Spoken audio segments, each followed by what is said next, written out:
शक्ति दुर्गा मैया की, कृष्ण कन्हैया लाल की, सावरिया सेठ की, बोले भक्त वत्सल भगवान की, श्रीमद् भागवत महापुराण की, अपने अपने माता पिता की, ग्राम देवता की।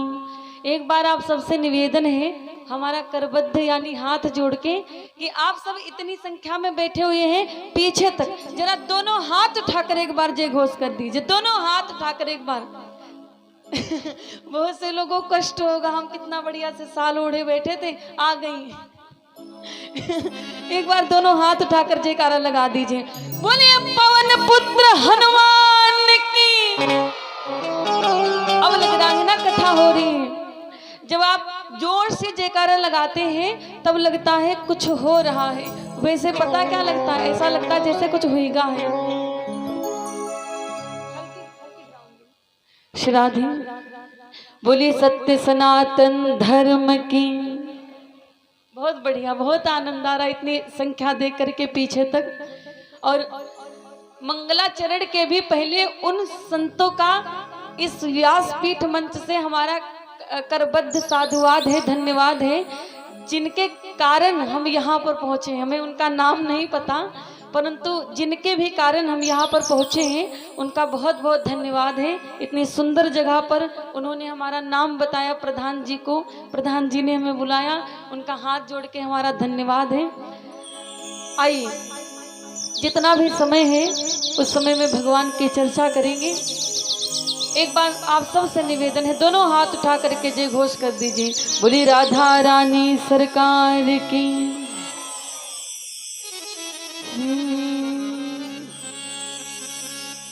ओमकार रूपम वरदम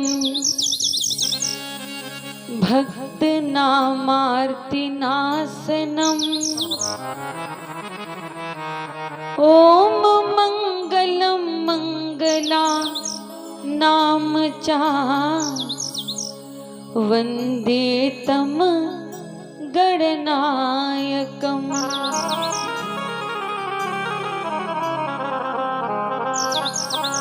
वक्रतुंड महाकाय सूर्यकोटि समप्रभा निर्विघ्नं कुरु मे देव सर्वकार्येषु सर्वदा। त्वमेव माता च पिता त्वमेव, त्वमेव बन्धु च सखा त्वमेव, त्वमेव विद्या द्रविणं त्वमेव, त्वमेव सर्वं मम देव देव।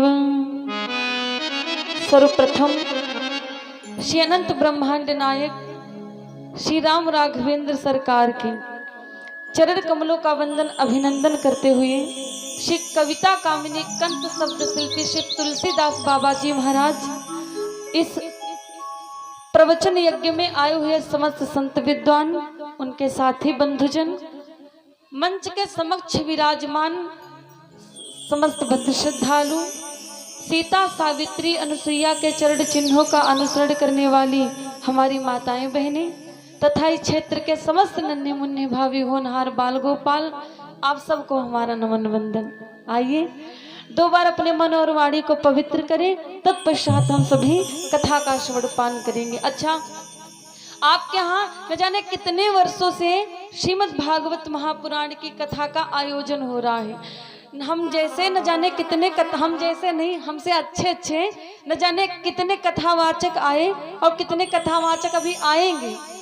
आपने हमेशा देखा होगा, कोई भी कथावाचक हो, कथावाचिका हो, साधु हो, संत हो, महात्मा हो, जो भी मंच पर आता है सबसे पहले उनका एक काम होता है, सब कथावाचकों का, एक काम करो, राम का नाम ले लो, कहते हैं ना सभी, हाँ, अब बहुत बढ़िया बढ़िया कथावाचक जिनके आगे हम चींटी भी बराबर नहीं है, वो भी कथावाचक जब मंच पर शुभारंभ करते हैं तो आपसे कहते हैं ना कि पहले राम जी का नाम ले लीजिए।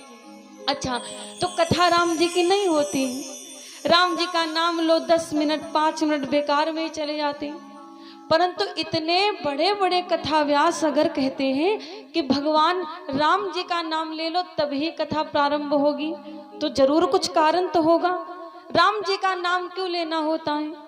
महाराज जी से एक बार हमने पूछा कि राम जी का नाम ना लिवाया करें, ऐसे कथा चालू कर दे तो महाराज जी ने बड़ी सुंदर बात कही। बोले, ये मकान जानते हो किस चीज पर खड़ा है? नींव पर। अगर नींव ना भरी जाए तो आप ये 3rd फ्लोर 3 मंजिल 4 मंजिल 5 मंजिल जैसे मकान आप नहीं खड़े कर सकते। कितनी भी बड़ी इमारत बनाइए परंतु वो नींव पर खड़े हुए हैं।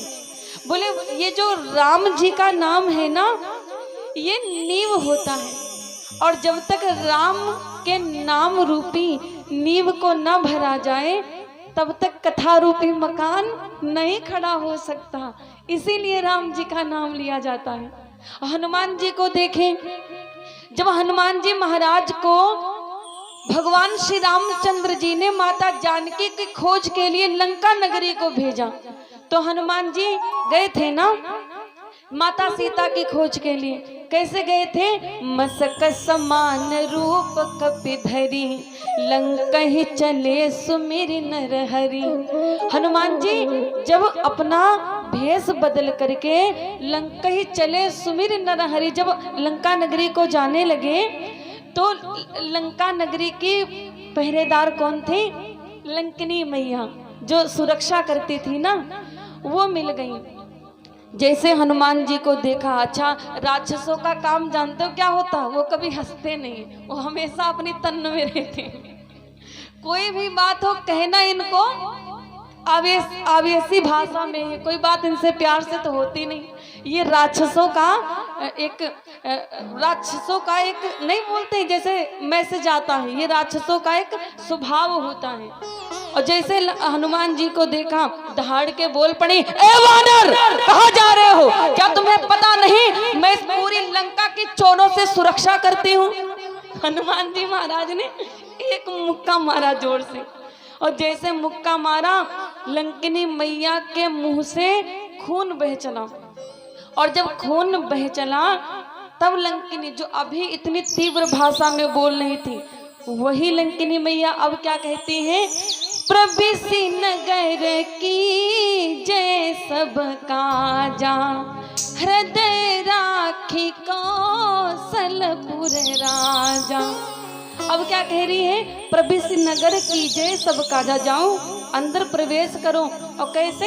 हृदय राखी कौशलपुर राजा। राम जी को मन में रखकर सारे कार्य पूरे करके आइए। अब ये प्रश्न आता है कि जो अभी इतना गंदा बोल रही थी, बड़ा गुस्से से बोल रही थी, तो वो राम का नाम अब क्यों लेने लगी? तो महाराज जी ने कहा इसलिए क्योंकि जब राम जी के भक्त ने घूसा मारा ना मुंह पर, तो जितना गंदगी थी वो गंदगी बाहर निकल गई। और जब गंदगी बाहर निकल गई तो अच्छा अच्छा बोलने लगी। इसलिए राम जी का नाम लिया जाता है कि गंदगी को बाहर निकालो। जब गंदगी बाहर होगी तभी तो कथा पल्ले पड़ेगी, वरना शंकर जी भी कथा सुनाएंगे तो भी पल्ले नहीं पड़ने वाली। और हम कहेंगे पता क्या, कथावाचक कुछ समझ नहीं आया, कथावाचक बढ़िया नहीं था। क्यों? क्योंकि शरीर में गंदगी भरी है जो कथा समझने नहीं दे रही है हमको। आइए सब बड़े भाव से राम जी का नाम बोले, कथा का स्वर पालित करें, सभी गाइएगा। ज्योत से जो